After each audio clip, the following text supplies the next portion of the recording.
Are y'all ready? I assume we've already started. Are y'all ready? Yeah. Are you good? Yeah. We basically already started. Hey, everybody. Welcome to the Point Taken podcast. We have new cameras. You can see the blackheads on my nose right now. He said it's a times 20 zoom, which I think with my nose, you probably just need like a times 2. I know, your nose is pretty big. It looks like a greasy bell pepper. Love you both very much, guys. I say that with love. A greasy bell pepper? I've never been insulted that way. A greasy bell pepper. I just know how much you like food, so I didn't think that would be an insult. Do you like bell peppers? I love bell peppers. Okay, I couldn't remember if you like those. There are only 3.5 foods I don't eat. Onions? Onions, mushrooms. I don't remember the other one. Tomatoes. Raw tomatoes. I can't say tomatoes all out because I do eat. You'll do like chunks of tomato in like soup, like so. diced. I used to not, but like if someone actually makes good soup, like this morning, one of those. It had corn, ground beef, and the white sauce or whatever. I'll eat that. No. Now look, if you do a pizza, do pizza sauce. Don't do them tomato chunks like those people from Chicago do. That's gross. Just crap for my wife. They make that crap for those bedwetters that like want to have vegan pizza, so they can't just hand them cheese, right? They got to put some other crap on it too. I want to ask you something, and I had put this some argument. capers and slices of tomatoes on it, and that's how they sound. No, it is. He's right. Giant chunks of feta cheese. We have never talked about this. You can put the feta cheese on the meat lovers, by the way. Love feta. I want to see if you agree with me on this. In season 1, I believe it was, we had an argument, and as normal, everyone disagreed with me. Of course. But I think I'm right. I don't think there is such a thing as cheese pizza. I don't think it exists. Let me explain. If we define... I have my own definition of pizza, and I admit it's my own, but I think it's consistent. Pizza, by definition, in my brain, is bread, and it doesn't matter if you do thin crust, stuff, self-rising, whatever, sauce, cheese, and a topping. So, if you just have cheese, okay, you have cheese toast with sauce. There has to be one additional ingredient. No. That's how I see it. And here's how. A pepperoni pizza, true or false, does it have cheese? Yes. 9 times out of 10. Yes. Sausage. Yes or no? Not a pepperoni on a pepperoni No. sandwich? Does a sausage pizza have cheese? Yes. Meat lovers. Yes. Vegan. No. Technically not. Real cheese. So here's my point. They all have cheese on them. So a cheese pizza, they every one of them have cheese on it, except for the vegan one. But it's just cheese. Let me know when you're ready for my rebuttal. So if they all have cheese on them, and you take all the toppings off, what kind of pizza is it? If you say cheese, they all have cheese on them. Yeah, but they have additional toppings, which makes it... Okay, watch this. On a Supreme, they have sausage, but you're not allowed to call it a sausage pizza. I'll let Brandon on do a meat his lovers, rebuttal. they have cheese. You don't call it a cheese pizza. That's what I'm trying to say. All right, so I'm super, super into just calling it like it is. Yeah. Don't try to be something you're not. Right. All right, your assessment of... Would you call it cheesy pizza? Crust, whatever? No, I love cheesy crust. Yeah, but you said something a second ago. It wasn't cheesy bread. It wasn't cheesy bread. It wasn't pizza. It was cheesy bread. All right. Well, cheesy bread does not have sauce on it, so we'll just start there. Yeah. Okay. So I think I said cheese toast with sauce. That's cheese it. toast. You said cheese toast with sauce. That's what I was trying to say. Toast. Okay.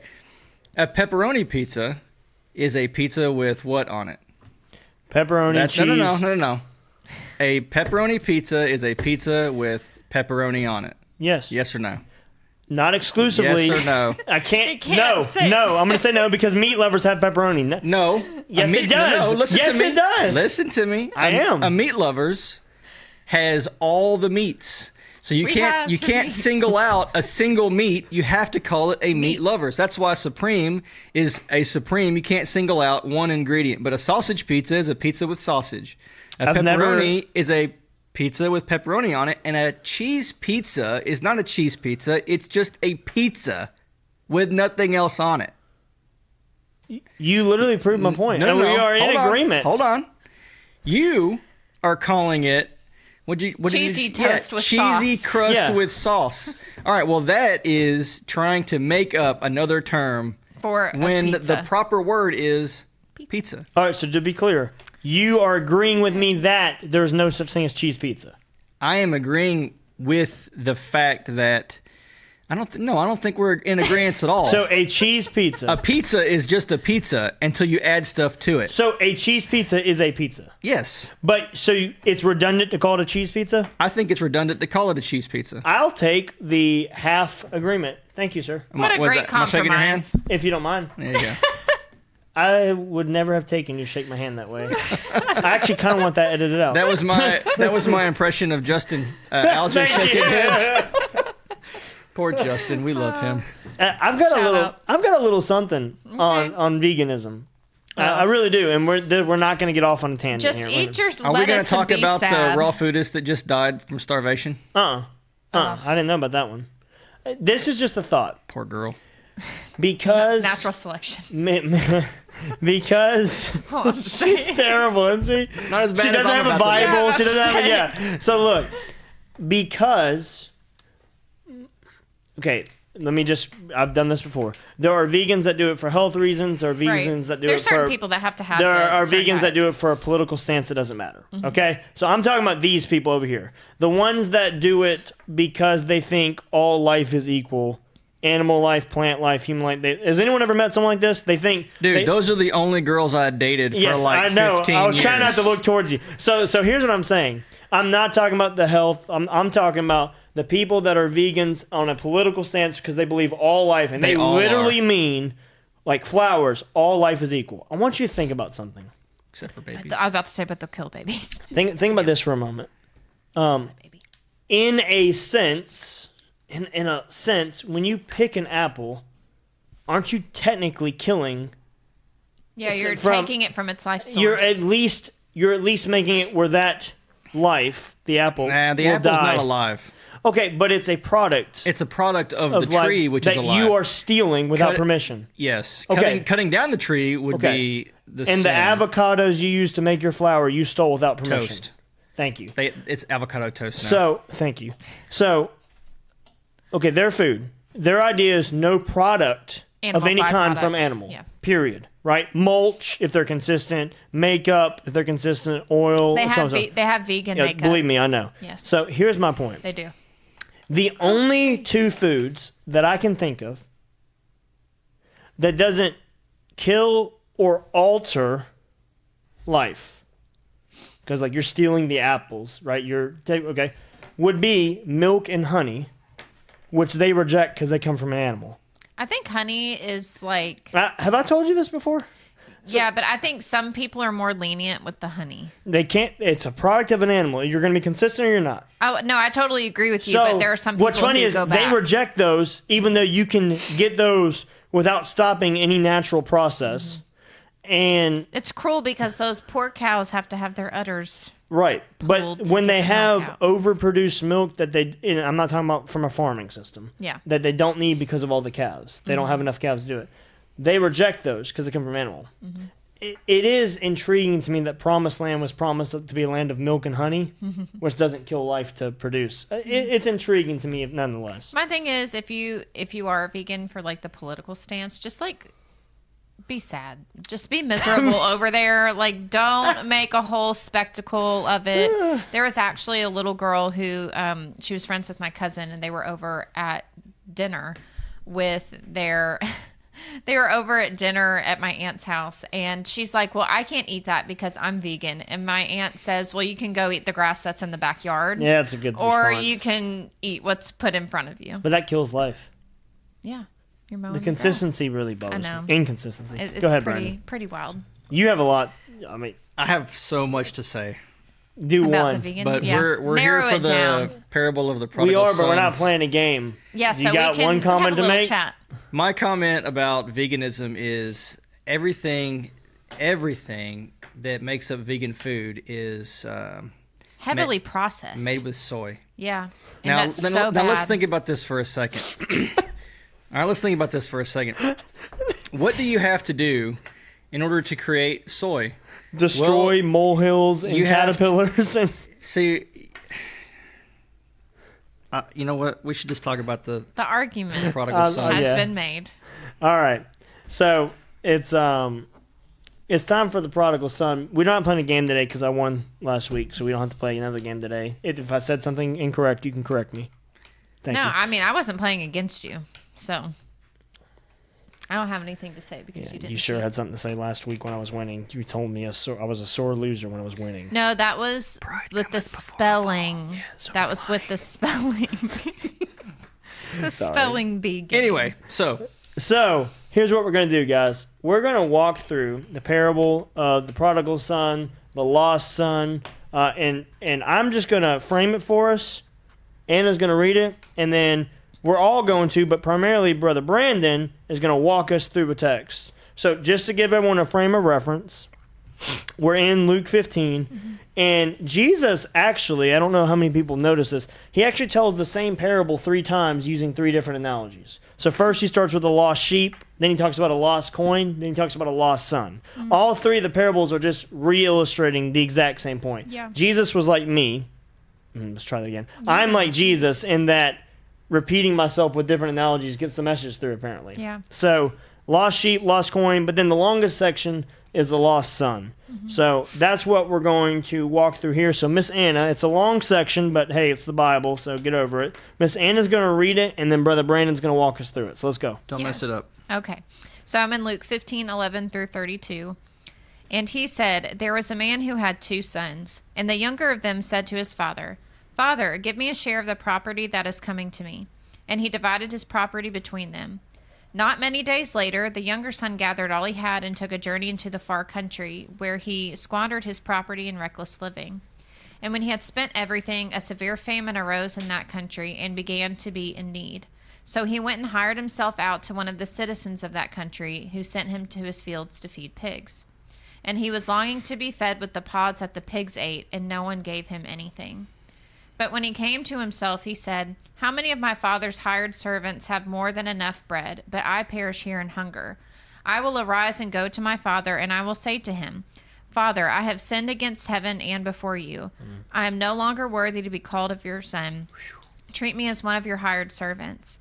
And he arose and came to his father, but while he was still a long way off, his father saw him and felt compassion, and ran and embraced and kissed him. And then the son said to him, 'Father, I have sinned against heaven and before you. I am no longer worthy to be called of your son.' But the father said to his servants, 'Bring quickly the best robe and put on him, and put a ring on his hand and shoes on his feet.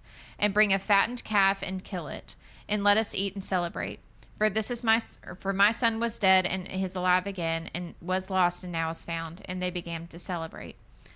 Going 25 through 32, just finishing it up. "Now his older son was in the field, and he came and drew near to the house. He heard much music and dancing. And he called to one of the servants and asked what these things meant. And he said to him, 'Your brother has come, and your father has killed the fattened calf, because he has received him back safe and sound.' But he was angry and refused to go in.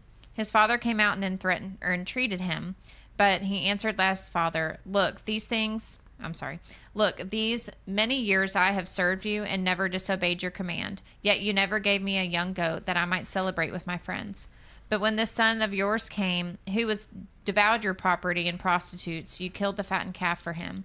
And you said to him, Son, you are always with me, and all that mine is yours. It was fitting to celebrate and be glad, for this is your brother was dead and is alive, and he was lost and now is found.'" I did mess up, so I apologize. Yeah, but You that was a psyched lot. me out. You mostly did great. You That was psyched the- me out, that was the Brandon. point. I'm Yep. blaming it on you. He's such a bully. Brandon? No, I think you're just. I'm only a easy- bully until you get to know me. So if anybody in church totally, that doesn't for know sure. me is listening to I mean, this, look at the way that he's dressed. I'm only a bully for as long as you allow me to be. Which Oh, is for mostly sure. your fault. Good Yeah. job. That was a good way to shift. Yeah, you see the rings? That's like bully. The rings? Yeah, punch you. She's Okay. talking about my signet ring. Yeah. And that makes someone a bully? Oh yeah. And you see his tattoos and all that stuff. He's just. But full the father bully. in this yeah. exact story has a ring, and he gave it to his. Does that make him a Scary. bully? Or? It's a joke, Pastor. Okay, well, you do this whispering No. thing. Brandon. Okay, I used to be very intimidated of Brandon when I first met him, but then I saw him with his dogs. Oh yeah, that's and another he one.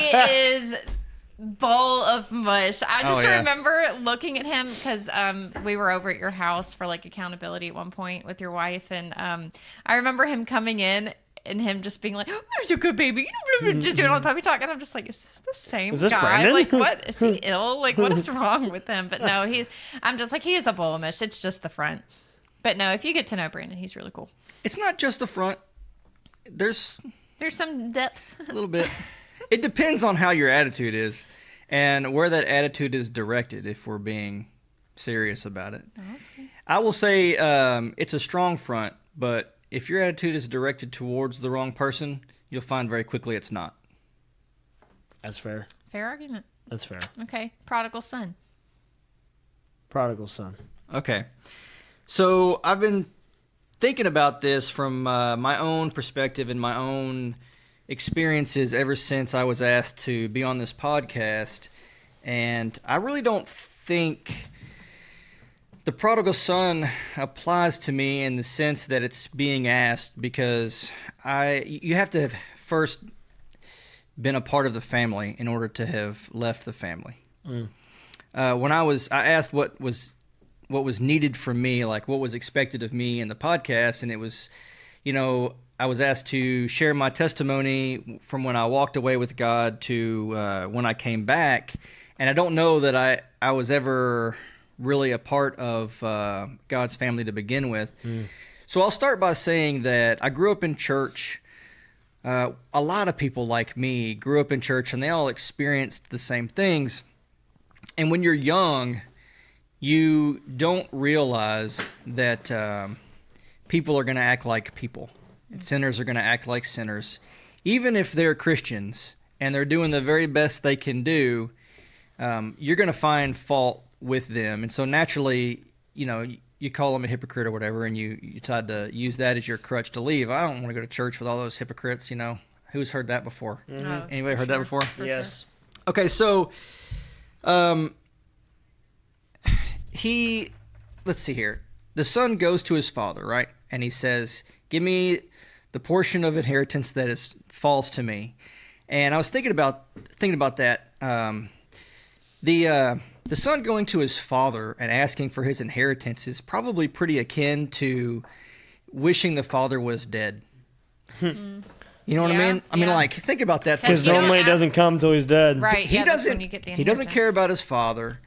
And this is important for something that I want to follow up with later. He doesn't care about his father. He doesn't have love for the father. He just wants what is his, and he wants to go off and do what he wants to do. And that was me for years and years and years and years and years. Yeah.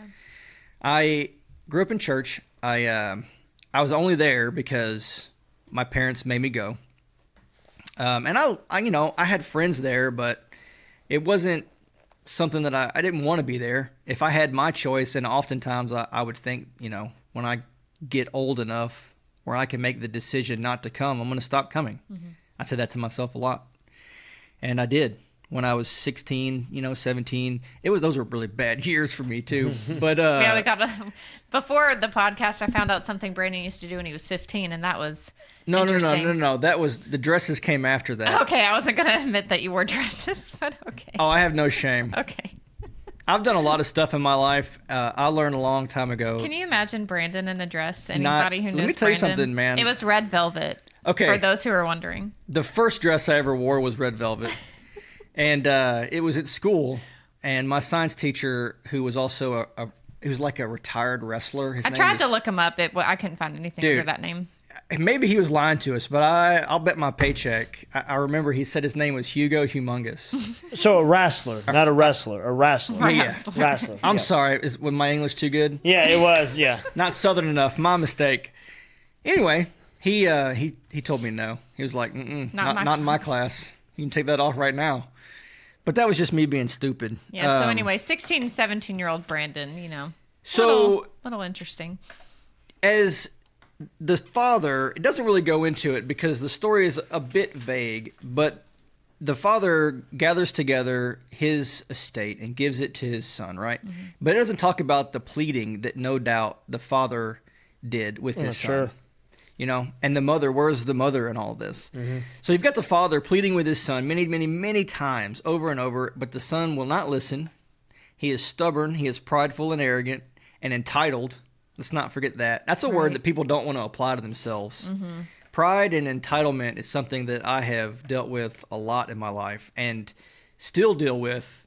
And I think, going back to that whole being opinionated thing, I think there's a lot of entitlement in people that are opinionated because nobody cares what you have to say. Yeah. Just shut up. That's what other Brandon tells me that all the time, but I'm like mid-sentence, and so I have to commit. But nobody cares, and it's that sense of entitlement that somebody really cares what you think about their outfit. Yeah. You know what I mean? Anyway, so he doesn't listen to his father. He doesn't listen to counsel. He doesn't listen to the wise.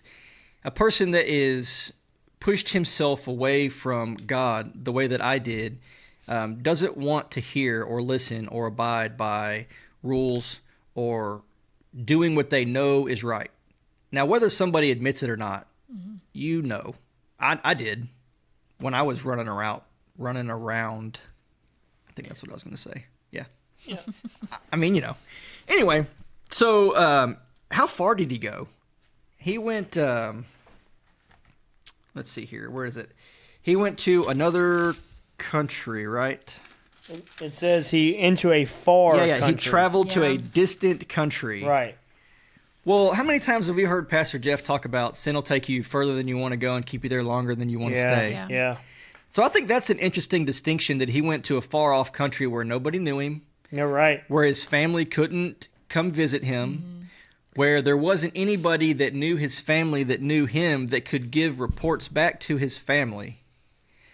And so for me personally, when I'm reading that passage, I see that as sin dividing me from the Father. And at that time in my life, I did not have a great relationship with my dad, who is not a great communicator, but was doing everything he could do to communicate with me.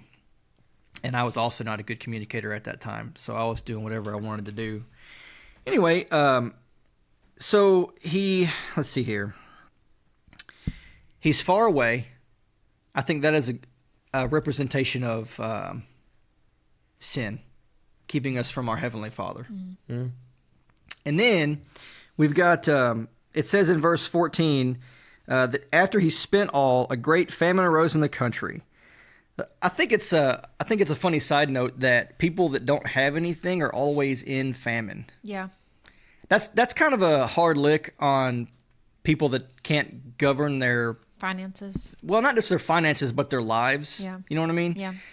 But they're always in some sort of turmoil or peril or famine. And I think it's funny that well, and then when you have your stuff together, it's just like an inconvenience. It's not the sky is falling. Right. Yeah. Exactly. But a famine is always going to arise when you have spent all. Mm-hmm. And he has spent all. One thing that when you just said that in verse 14, so I look at it two different ways. Luke presents this dude as he spent everything and squandered it on worthless crap. Mm-hmm. Oh, for sure. Okay?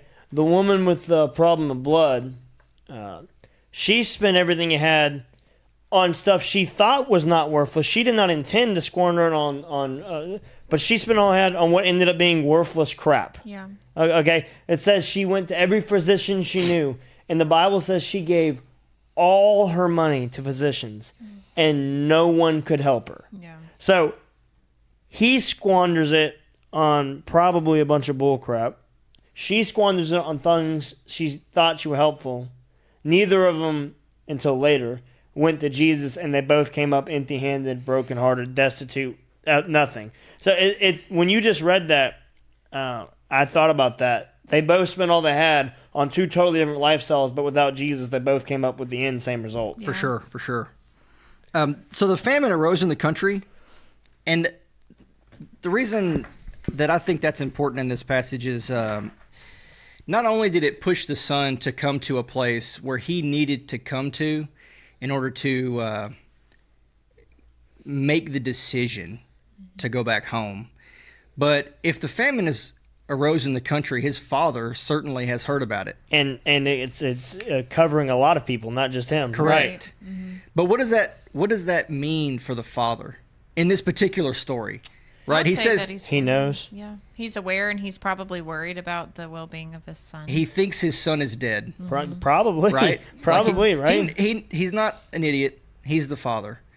And he knows that his son is an idiot and is out there squandering his living and is probably going to die because of the famine because he's not better prepared. And Right. I like that because when he comes back and he says, you know, in the last verse, your brother was dead and is alive again. You know what I mean? And that also is another portrayal of, not portrayal, I don't think that's the right word, representation of us being dead in sin Yeah. Yeah. until we come to the Father and He restores Yes. us. And because the Bible doesn't say we were swimming in sin or we were wallowing in sin. It says we were dead in sin. That's exactly right. So the son is very stubborn, just like me. I was very stubborn. Still can't be told. Now think about this. He is broke. He's destitute. He doesn't know what to do. He's in a land that is not his home, and he doesn't go back home. That hasn't even entered his mind yet because he's so far removed from everything that he grew up in. What does he do? He attaches himself to a citizen to try to get a job, and the citizen has him slopping hogs. And he's jealous of the hog's food. And you know, lest anyone, as I've heard some do before, say, well, this dude was so unkind, all he did was let him feed the pigs. Just think about this for a moment. It's in the same country. Which means this Famine. dude hired somebody during a famine. economic depression, if you want Right. to word it. He hired somebody of which he already had these pigs. He probably didn't need him. He hired him in this time period Might have felt sorry for and him. gave him a job. I wonder how many people were hiring at this point. I There's a wonder how famine many- in the land, I wonder right? how many people were jealous that he got to eat the pig slop. Right. Well, Like, it we doesn't didn't say get that he dinner. ate it.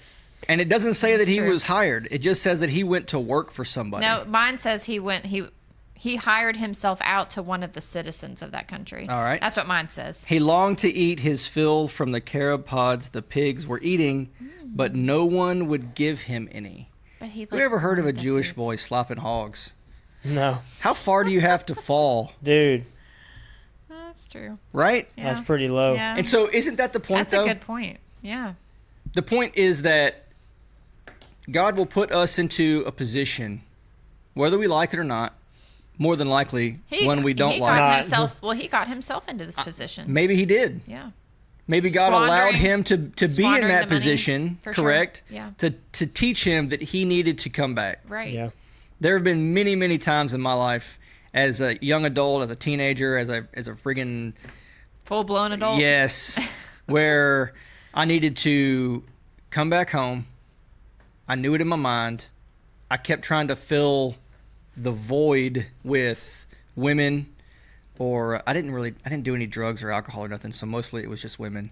Can I tell you that surprises me? It surprises a lot of people. Yeah. Women and Yeah. women were my Stereotype. vice. Yeah, it's okay. Everyone has their thing. Yeah. I never liked it. I've never been drunk. I've never been high. Well, let me say that again. I have taken prescription medicine that has made me high, Yeah. and then I quit taking it. Like when I got my butt whooped and I had to have that collarbone surgery. It was a cheap shot. You told me the story. It was brutal is what it was. It was kind of awesome, really. I wish you'd been there. I wish I had been there too, because you told me that story 3 times. It gets better every I time you love tell that it. story. So he gave me some hydrocodone, I think is what it was, and I took it. He says, "Hey, listen, take this before you go to bed. It'll help you sleep." And so I took it, and I went to bed just like I was told to do. And then this next night, I took it and went to bed like I was told to do. But on the third night, I thought I'm going to take this pill and finish watching this movie that I love so much. But towards the end of the movie, I'm just staring at the TV, and I am feeling amazing. And it's like a totally new feeling for me. And Other Brandon goes, "Whoa." Like we snapped out of it.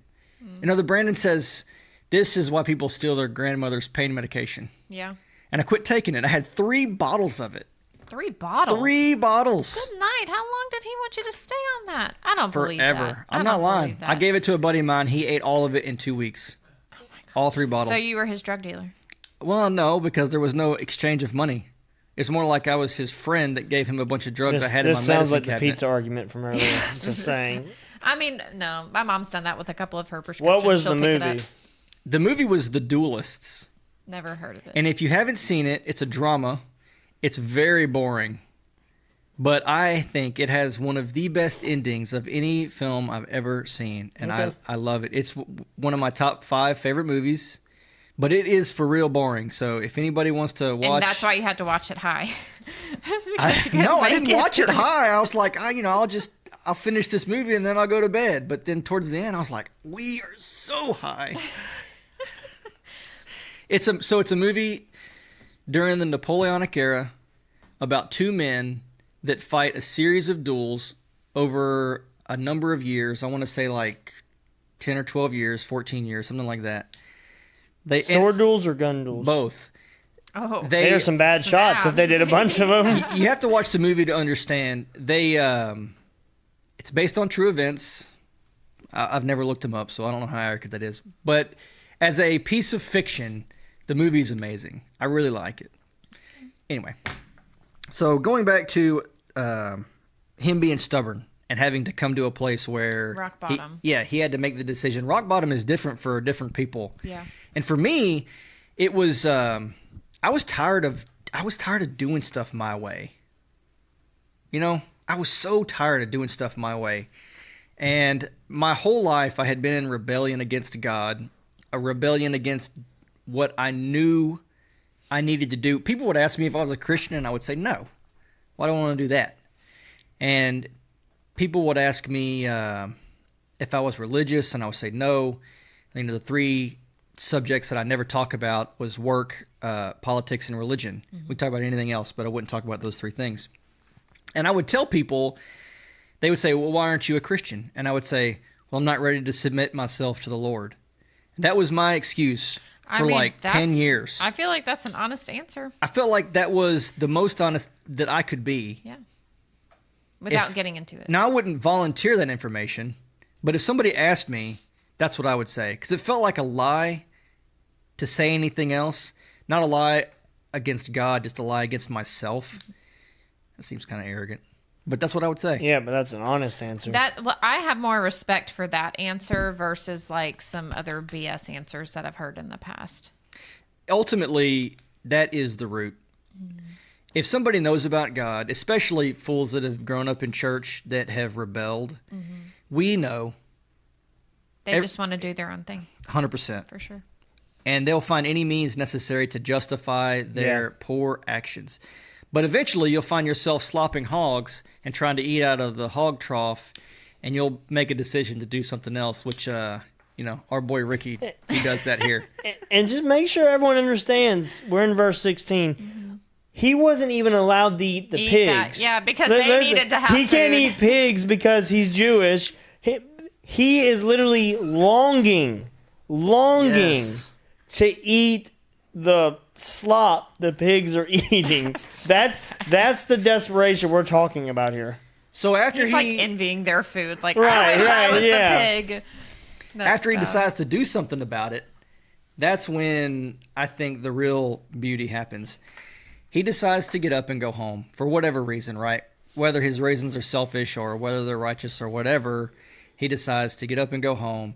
And when he was yet a long way off, the father saw him and ran to him. Now, I don't know anything about the culture of that time, but how would that have been viewed by anybody watching that the father ran out there to the son? It also said that he felt compassion for his son as he was running out. I think that's an important thing to note. Yeah. So the father restores him. He kills the fatted calf, and he celebrates his long-lost dead son's return, right? And that's pretty much the story. That's where everybody stops. But personally, I think it should be the story of the prodigal sons. Yeah. Because there's 2 of them, and the older son, while he gets mentioned some, he doesn't really get the main focus because he wasn't lost. He didn't leave. He stayed. But that's not true. I don't think that's true. So I wanted to examine that a little bit more because I feel like now in my Christian walk, even though I had to come to that place, that hard love where I had to make a choice, I can continue to do things the wrong way, my way, or I can submit to God and do things the way He wants me to do them. And I'll say that since doing that, my life has been made to be exponentially better, not easier, right? It's still difficult, and I still face all kinds of trials, mostly the ones that I put on myself. Right. But God gives us the strength and the hope to persevere through those issues, right? Right. We have hope, and the people that don't have God don't have hope. Amen. And that's the difference. So anyway, the older son. Now I hesitate to say this because the older son is the representation of the Pharisees in this story, right? Mm-hmm. So I hate to put myself in league with the Pharisees here, but I have felt like the older son many, many, many more times for sure than the younger son. So I dare say that they were both lost. One of them had the gumption to ask for something and then go out and get lost. But the older son, I think, had been lost the entire time. Now let's think about this. He says, then he became angry and didn't want to go in. Now he hasn't seen his brother for however long. He's got to have love for his brother, right? I mean, a brother's love is very strong, but he's angry, not at his brother. What is he angry at? at his father. What is he angry at? That he's not getting He refused. celebrated. Yeah. No. He's angry because his brother is being forgiven. Okay. Now listen to this. He says, but he replied to his father, look, I have been slaving many years for you. I have never disobeyed your orders, yet you never gave me a young goat so I could celebrate with my friends. But when this son of yours came, who has devoured... Son of yours, not my brother. Yeah, exactly. I was just about to make that point. When this son of yours came, who has devoured your assets with prostitutes. Now let's go back for a second. He went to travel to a distant country where he squandered his estate in foolish living. It doesn't say anything about whores, right?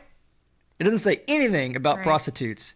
But the older brother is trying to make it worse than it actually is because he's angry. Mm-hmm. You slaughtered the fatted calf for him. He is angry at his father's forgiveness. He does not believe that his brother needs to be forgiven. Deserves to be forgiven. Good point. Because he does not have any forgiveness in himself. I've been there a lot. Yeah. Another thing is, he has done all of these things, but it wasn't for love of his father. Right. It was for the fatted calf. Mm-hmm. It was for his inheritance. For the recognition. Right? For his personal gain. Am I misreading that at all? No, I don't think so. Those are actually really good points that I've never... Well, like you said earlier, when people go over, like in church, the prodigal son, it's always the first section. For sure. It's never over that second section. And so preparing for this podcast, I did read that. And so the father says... I'm like, ooh, that son sounds bitter. Son, he said to him, you were always with me, and everything I have is yours. But we had to celebrate and rejoice because your brother, the brother of yours, was dead and is alive again. He was lost and he is found. So you have the father, right, pleading with both sons. Both sons are lost. One doesn't even know he's lost. He thinks he's doing good because he's at church every day. And the other one, who has wasted his life in foolish living, he probably had a great time until he found himself with no money and no friends. Or food. Right? But the father loves them both. The father pleads with both of them to come inside and be a part of the party. And is willing to, as you said earlier, have compassion and restore what needs to be restored.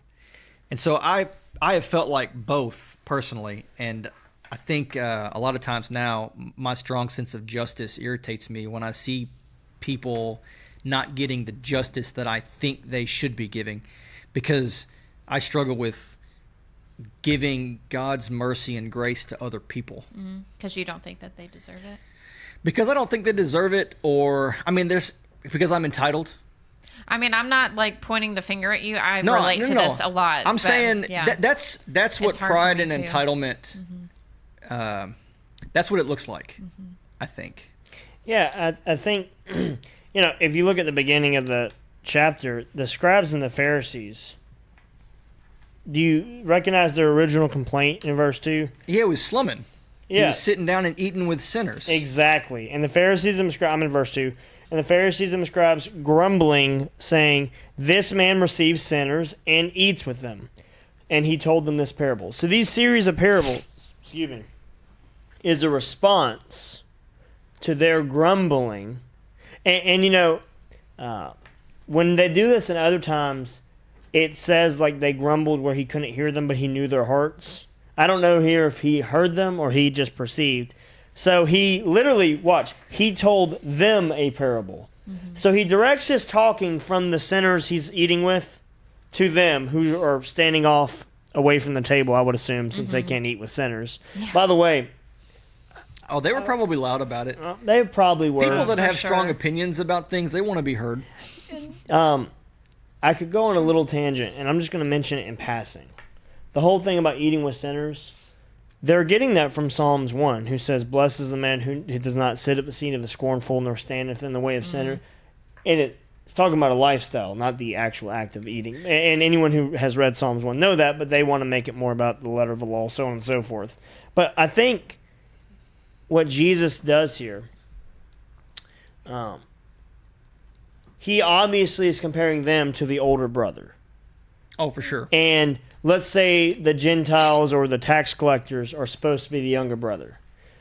I think another parable that Jesus tells in Matthew, which is really short, relates to this really well. He said, look, there are 2 sons. It's like super short. One, the father tells them both to go work in the field. One refuses and says no, and then later goes back out and works in the field. The other says, "Sure, Pops, no problem," and then never goes. Which one did the father's will? And they said, well, eventually, the first one. And the point was that even though they resisted, they eventually did my father's will. Whereas you said you would and never have. So while they both disobeyed and had to repent, one eventually repented and came to me. You never have. Right. And of course, then they perceive that he's talking about them and then they get all mad and stuff. No. But it is amazing when we read this now how long it took them to realize he was talking about them.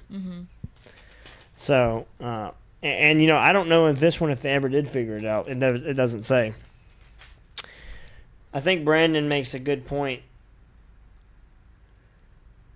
It is incredible how we who have received God's grace and mercy can ever be hesitant to give it to somebody else. Right. And I think one of the reasons is because we forget, what does the Bible say? Leave room for his wrath. Vengeance is mine, says the Lord. I will repay. I think David expresses this in Psalms. There's some Psalms where David says, "Lord, how much longer are you going to allow them to blaspheme your name?" I mean, where's the where's the vengeance? Yeah. To David's credit, one of the reason that David and Bathsheba lost their child was because of unrepentant sin. The Lord made the child ill. That's what the Bible says, right? And God's answer is always the same. Whether we're in Psalms, whether we're in Revelation chapter 6, his answer is always the same. I will balance the scales and make all things right in my time. That's literally always his answer. Right. I'll do it in my time. Which is not our time. Right. It's not, and it can be very frustrating. We try to make it our time. Well, we can't think outside of our own. We can't think outside of our own brains, right? So we oftentimes, when we are trying to understand something or a perspective or something that we've read, all we have to go by Is our point of view. Unless we pull ourselves out of it to think about it dispassionately from like a third person's view, other Brandon's view. Not other Brandon, other Brandon. Right. Right. Because other Brandon's in your head. So unless we do I love that, that. we can't comprehend, God's time, in God's time. And plus, we don't want to do it in God's time. We want to do it in ours, right now. Right. For sure. Oh, so impatient. Right now. So impatient. I read somewhere, actually, there's a book. I don't often recommend books because, whatever. There is a book I read called The Holiness of God by R.C. Sproul. It is one of the top 5 most influential books I've ever read. It is written, I don't know how to say this. It's not like super thick, super difficult to read. It's very readable. It's very readable. It's called The Holiness of God. And in that, he says something, and I have never forgot it. He said, mercy is God not giving out the punishment someone deserves. Justice is just fairness. Right. God has never been too harsh. So justice is the middle ground. If you want to think of it that way on a scale. Sure. If you want to think of it that way on a scale. We are so accustomed to God's mercy that whenever he shows an ounce of his justice, we call him being unfair. We say that he's being... If you think about it, that's crazy. God's justice is a scary thing. It's terrifying. It's a fearful thing to fall into the hands of an angry God.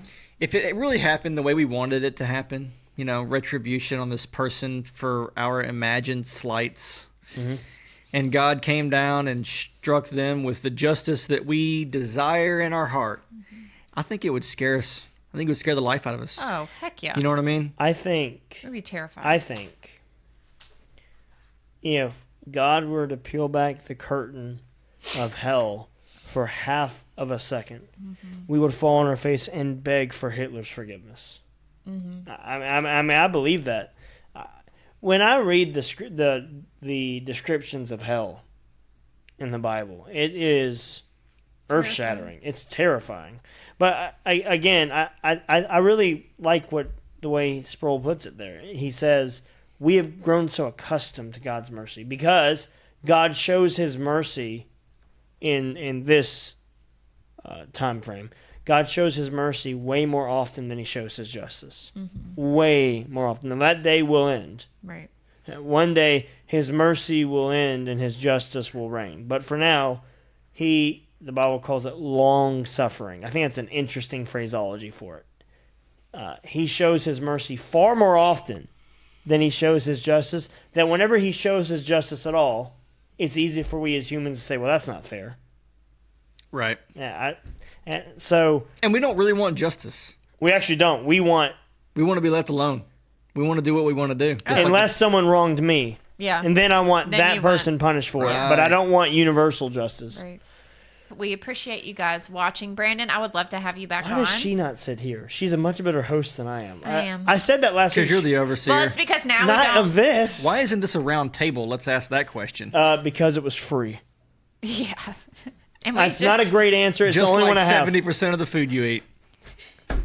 Yeah. Brandon, you need to come back on. I will be happy to come back on anytime I'm invited. I'll get back with you.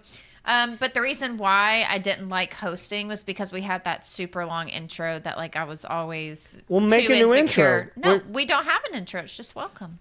Brandon, love to have you back on. We enjoyed this conversation. Like I said, if you guys like the conversation, hit the like button, share, subscribe, do all the things. But until next time. Deuces. Okay, we're going to do that again because Brandon didn't do it. It's like every time we have a guest. Brandon's not going to do it. All right, I'll do it for him. You're going to do it? I'll do it for him. Okay. Until next time, deuces. You know how I take people's food? Yes. She punched me.